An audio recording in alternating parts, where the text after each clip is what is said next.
apologizing, it sounds like you're admitting guilt of some sort. And the last thing I want us to be doing is, look, maybe some bad things have happened, but we're too public about this, and this is going to hurt our stock value even worse. Aren't we at risk of more lawsuits? People coming out of the woodwork that might have been reluctant to sue us already? So the good thing is that we are not still public, so we don't. There is not going to be like a huge impact on the stock. About that. Yeah, on the stock price, and also Speculation to the lawsuits and the effect. We have to say that we think that there is a clear separation between what you say, when you apologize, and what the justice say. One thing is the law, and one thing are the feelings. And in my opinion, I think we have found the way to get the things done, which is like be public, be clean, and then the justice. Then they will decide with respect to the law, and we don't have any other way to escape from that. Justice is for everyone, so the only way I think we can get better is to be clean in the other side, in the public. And I find myself sorry about before. So the thing is that I don't completely agree with that. A lot of cases will follow, because what we are apologizing, it's that we didn't take the right actions, and that we didn't prevent it, and that we didn't do what it was expected from Uber. But it wasn't Uber who commit, for example, the sexual harassment cases. So I don't necessarily agree that a lot more claims are going to follow after that one, because it's something that we are not apologizing. We are not responsible in the end of what one worker did, or what our CEO or a top manager did. We are responsible for not taking care of that situation, for not doing what we needed to do. But so yeah, basically that. Are you okay? Are you okay? All right. Thank you. As consultants, now we are going to step back into our human roles. We are regular ethics consultants, professors, etc., etc. You are now students, and we just love to give you some feedback on your entire process and your presentation, your thinking, your analysis. So let's just go ahead and get some feedback. Okay. Well, I would say that you are focused on the right thing, which is culture. Because you can have all the rules and policies, procedures, but if you don't have a culture that supports it, then nothing's going to change. So you're definitely on the right track, and I think putting in some of the checks and balances that you're talking about doing and an ethics committee, I think that the challenge that Uber will continue to have is going to be the fact that the people who grew up in the company and who made their fortune by behaving badly, many of them are still there. And so it's going to be a very long haul to change the corporate culture. And I guess one of the questions I didn't ask, but now occurring to me is, do we need to do anything to clean house of those individuals who are going to be very difficult to change, and to make some statements that way with, we always want to give people the benefit of the doubt, and the culture, can drive, people to make bad decisions. But if there are people that are just used to running fast and loose, and this thing's great, by the way, on what the current values are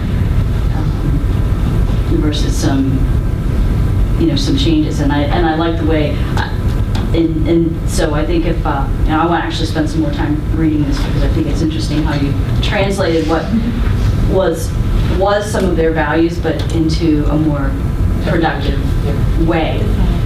But I think that you guys did an awesome job focusing on culture, and I'm also incredibly impressed that you had to do this. You had to do it in front of a group of judges, and you had to do it in a language that isn't your first language. So I really, really commend you. Thank you. On that. You guys did a great job on that. Thank you. About the presentation, I was so happy to see an Uber driver. Very creative, and just a beautiful move. It really was, actually. Absolutely. I thought that was totally unexpected, and I just thought it was brilliant. I really did. And I think you did such a good job, actually. I love the way you situated it. You know, you're having a baby and wanting to. I just thought it was so good. Never be afraid to be creative in a presentation. Yeah, Excellent. Yeah, and then even bringing it in later when when you think about the impact of this on the employees, it worked out so well. So kudos for that. I think that the presentation could have been simplified, and I think it would have been a bit more. It could have had a higher impact if it was. But I felt in the beginning I wasn't sure if you were going into your sort of the three main kind of themes: finance, and legal, and ethical, and I just found myself a little bit disoriented where it was going. I think it would have been stronger if maybe I just saw a very clear roadmap. This is what we're going to be talking about, and then do it 1, 2, 3. Okay. Make it simple. I would remind a very simple rule in presentations, which is in the kind of the guidelines that were given by the IBECC folks, which is the rule of threes. Tell people what you're going to say to them, and tell them what you said. I don't want to quash your creativity, but imagine that your audience is not as well versed on the subject as you are, and you're really kind of spoon feeding them a bit here. The last thing I think I would say is I love Aristotle, even though I pretended to be an idiot or an old geezer that couldn't remember. No, I love Aristotle. I love Virtuoso. I love McIntyre. But I do feel that maybe you don't need to kind of, tie this to a school of ethics.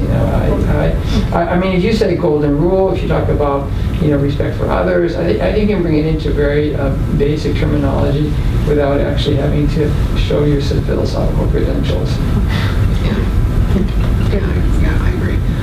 I really enjoyed it. I really love the energy that you put into it. Absolutely. As I tell students, your audience will never be any more interested in your topic than you appear to be, and you signal your audience with your own energy, and that's what you did. And you made us interested in your topic by virtue of the fact that you showed excitement in it.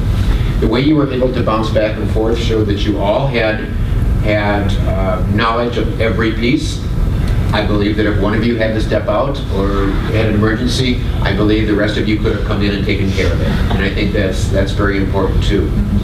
The one thing that was just not quite clear for me is exactly what is the ethical dilemma that we have here. And I think you have a clear picture yourself, but I would have liked to have seen, and maybe think about this for tomorrow, is what is the ethical question up front? What is the specific ethical question? What I find asking people is, you get 1 or 2 sentences. What is the ethical issue we have to deal with here? You get 1 sentence, and if I'm feeling good that day, you get 2 sentences. And say, what is the ethical issue? And so it's a good idea to get that out of there. And another piece, and this is great, by the way, and always remember that, and I think that, speaking of culture, I think Uber needs to remember this too, is that you can't talk your way out of a problem that you behaved your way into. You have to behave your way out of a problem that you behaved your way into, if that makes sense.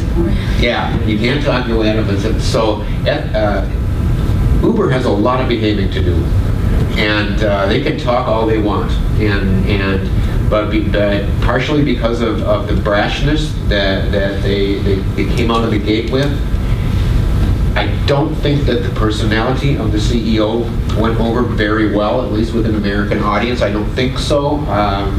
Yes, we are, I guess you could say we are major capitalists, but I don't know, we have to have a human side. And so I would say that Uber has some work to do on that. I think they overshot. And I think you understand that as well. But I really enjoyed it. Again, I thank you for English is your second language, and we never would have known that. We always appreciate that. Most Americans, including myself, have a hard time with one language, and you've got at least two. So, anything else from my colleagues? I would just add one more point, because I do think, and you reinforced the point I made, is that for your sessions tomorrow, I would spend a little bit more time talking about how you will, or what you recommend in terms of exiting those individuals that will keep you from accomplishing this objective. Because there's going to your point about you can't talk your way into what you behave. Part of the behavior, part of demonstrating that you mean business is that some of these high performers who are not behaving well have to go. And I don't know where that part of the conversation comes in, and I know you have even less time in the sessions tomorrow, but it could be that you make a recommendation to the team.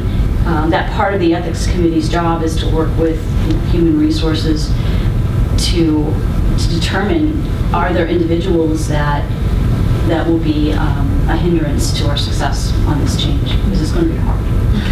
It's going to be difficult. Quick point, it came up in my comments earlier, but I'll just reiterate it. One, I'd say be very clear and concise what you mean by culture,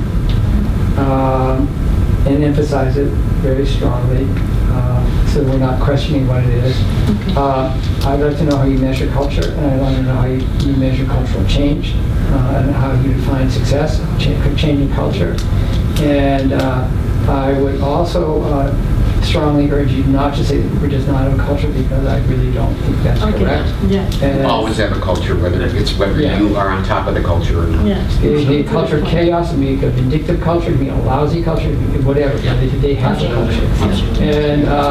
And fourth, and finally, I would say that I want to see, and I think it's an absolute truth, that there is a very strong link between the ethics of an organization and the culture of an organization. And the culture of the organization is really very much a reflection of the kind of ethical principles so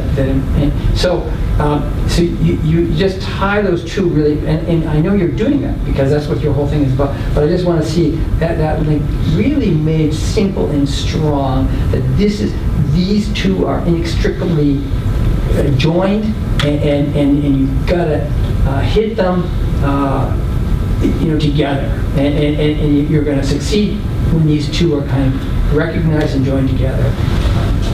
Thank you. Thank you very much for the feedback. No, you did a great job. Thank you.